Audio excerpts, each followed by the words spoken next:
నమస్కారం. ఒక crypto project గురించి మనం మాట్లాడేటప్పుడు వెంటనే మనకు గుర్తొచ్చేదేంటి? హైప్, ధరలు, కదా? కానీ అసలు విషయం అది కాదు.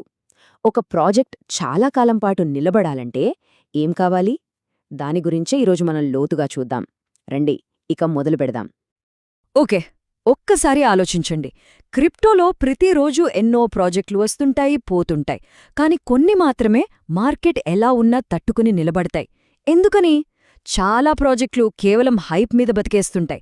మరి నిజమైన విలువ, ఆ స్థిరత్వం ఎక్కడ్నించొస్తుంది? ఈ ప్రశ్నకు సమాధానం దొరికితేనే మనకు అసలు విషయం అర్థమవుతుంది. ఇక్కడే మనకు ట్రెజరీ అనే కాన్సెప్ట్ వస్తుంది. తాత్కాలికంగా హడావుడి చేసేవాటికి, దీర్ఘకాలం నిలబడే ఆర్థిక వ్యవస్థలకు మధ్య తేడాను చూపేది ఇదే. అసలు ట్రెజరీ అంటే ఏంటి? అదే ఈ ప్రాజెక్టుల ఎకనామిక్ ఇంజిన్. టెక్నికల్గా చెప్పాలంటే ఒక డిజిటల్ అసెట్ ట్రెజరీ లేదా డిఏటి అంటే ఒక ప్రాజెక్ట్ తన దగ్గర కొన్ని డిజిటల్ ఆస్తుల్ని ఒక నిధిలా భద్రపరుచుకుంటుంది. ఎందుకంటే ఆ ప్రాజెక్ట్ స్థిరంగా ఉండటానికి, పెరగటానికి, ఇంకా ముఖ్యంగా నమ్మకాన్ని పెంచుకోవడానికి ఇది చాలా అవసరం. సింపుల్గా చెప్పాలంటే ఇదే ప్రాజెక్ట్కి ఆర్థిక పునాది అన్నమాట. ఇంకా సింపుల్గా చెప్పనా? ట్రెజరీ అంటే ఏమీ లేదు. డబ్బు, ఆస్తులు, వాటిని ఎలా మేనేజ్ చెయ్యాలి అనేది.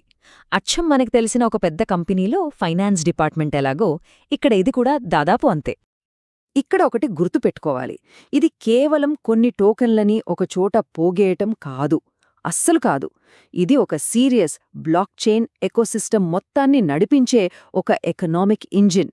దీనివల్లే ప్రాజెక్ట్కి లాంగ్ టర్మ్లో నిలబడే శక్తి వస్తుంది. సరే, అంతా బావుంది. కానీ క్రిప్టోకి ప్రత్యేకంగా ఈ ట్రెజరీ ఎందుకింత అవసరం? ఊరికే స్పెక్యులేషన్ కాకుండా అసలైన విలువ ఎలా వస్తుంది? దాని గురించే ఇప్పుడు చూద్దాం. ఇప్పుడు ఈ తేడా చూడండి, చాలా క్లియర్గా ఉంటుంది. ఒకవైపు డిఏటి ఉన్న ప్రాజెక్టులు, ఇవి సంవత్సరాల తర్వాత ఏం చేయాలో కూడా ప్లాన్ చేసుకుంటాయి. వాళ్ల టోకన్ నిజమైన ఆర్థిక ఆస్తిగా మారుతుంది. ఇది ఒక దీర్ఘకాలిక ఆర్థిక వ్యవస్థ. మరోవైపు చూడండి, డిఏటి లేని ప్రాజెక్టులు, వాళ్ల ప్లానంతా నెక్స్ట్ హైప్ ఎప్పుడొస్తుందా అని చూడటమే.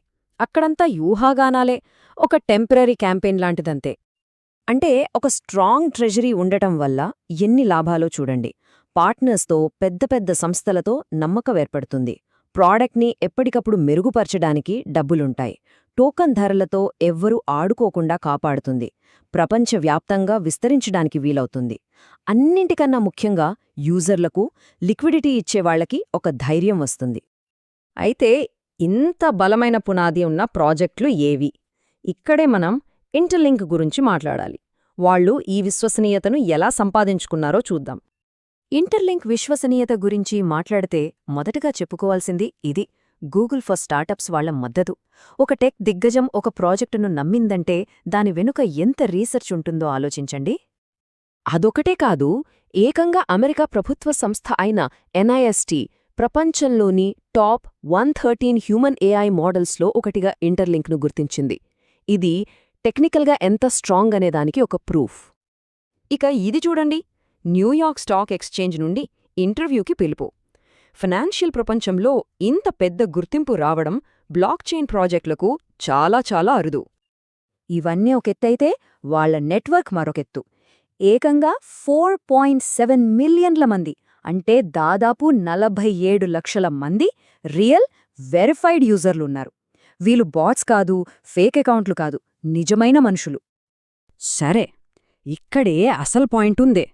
కేవలం ట్రెజరీ ఉండటం ముఖ్యం కాదు, సరైన పద్ధతిలో దాన్ని నిర్మించడం ముఖ్యం. మరి ఇంటర్లింక్ డిఏటి ఎందుకు భిన్నంగా ఉంది? వాళ్ల మోడల్ ఎందుకు దీర్ఘకాలం నిలబడేలా ఉంది? చూద్దాం. సాధారణంగా ఇలాంటి అంచనాలు అంత త్వరగా వెయ్యరు, కానీ ఇది చాలా సీరియస్ విషయం. రాబోయే 12 నెలల్లో సరైన ఫౌండేషన్ లేని చాలా డేటా ఆధారిత కంపెనీలు కుప్పకూలిపోయే ప్రమాదముందని ఒక బలమైన అంచనా ఉంది. ఈ టేబుల్ చూస్తే మనకు క్లియర్గా అర్థమవుతుంది. చాలా రిస్కీ మోడల్స్ ఏం చేస్తాయంటే లాభాలు పెంచుకోవడానికి లెవరేజ్ వాడతాయి. కానీ ఇంటర్లింక్ మోడల్లో లెవరేజ్కి అస్సలు చోటు లేదు. రిస్కీ మోడల్స్లో ఆస్తిని స్టాక్ మ్యానిపులేషన్ కోసం వాడతారు. కానీ ఇక్కడ అది ఒక నిజమైన ట్రెజరీ రిజర్విస్ అసెట్. వాళ్ల పునాది హైప్ అయితే ఇంటర్లింక్ పునాది స్థిరత్వం, లాంగ్ టర్మ్ వాల్యూ. అంతేకాదు, ఇంటర్లింక్ ట్రెజరీలో పార్ట్నర్గా చేరాలంటే మామూలు విషయం కాదు. చాలా కఠినమైన రూల్సుంటాయి. వాళ్లకు క్లీన్ లీగల్ రికార్డ్ ఉండాలి, ఆర్థికంగా చాలా బలంగా ఉండాలి, ఇండస్ట్రీలో మంచి అనుభవముండాలి, మార్కెట్లో మంచి పేరుండాలి. అన్నింటికన్నా ముఖ్యం, ఆ ఎకోసిస్టమ్కి వాళ్లేదైనా విలువ చేకూర్చగలగాలి. ఇన్ని ఫిల్టర్లు పెడుతున్నారంటేనే వాళ్ల క్వాలిటీ స్టాండర్డ్స్ అర్థం చేసుకోవచ్చు. ఇవన్నీ దేనికి? ఇదంతా ఇంటర్లింక్ యొక్క పెద్ద లక్ష్యానికి ఎలా దారితీస్తుందో ఇప్పుడు చూద్దాం. ఇది ఇంటర్లింక్ యొక్క గ్రాండ్ విజన్. 5 బిలియన్లు అంటే 500 కోట్ల మంది నిజమైన యూజర్లతో ఒక హ్యూమన్ నెట్వర్క్ను నిర్మించడం. ఇంత పెద్ద విజన్కి ఆ ట్రెజరీ ఇచ్చే స్థిరత్వమే పునాది.